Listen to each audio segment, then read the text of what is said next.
কৃত্রিম বুদ্ধিমত্তা বা এআই ব্যবহার নিয়ে বিশ্বজুড়ে চলছে উন্মাদনা।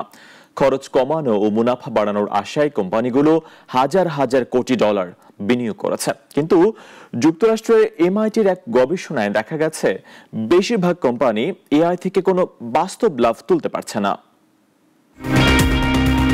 সময় পাল্টাচ্ছে, সব জায়গায় বাড়ছে কৃত্রিম বুদ্ধিমত্তা বা এআই এর ব্যবহার।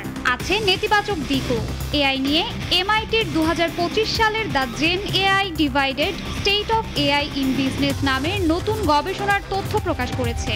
তারা বলছে পূর্বচিন্তিত ব্যয় ও উচ্চ প্রত্যাশার সঙ্গে কয়েক হাজার কোটি ডলার ব্যয় করেও প্রায় 95% কোম্পানি এখনো এআই থেকে আর্থিক লাভ পায়নি।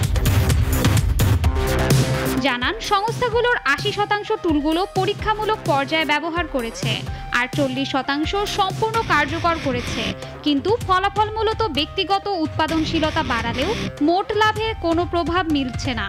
অনেক বড় সংস্থা কাস্টম বা কেনা এআই সিস্টেম সাবধানে সরিয়ে ফেলারও খবর রয়েছে।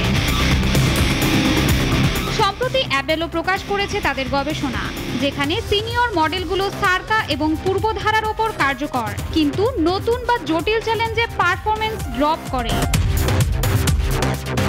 অর্থাৎ এআই আসলেও কোম্পানি ও শ্রমিকের বাস্তব তীর্থে তা এখনো অর্ধেক পথেই থেমে যায়।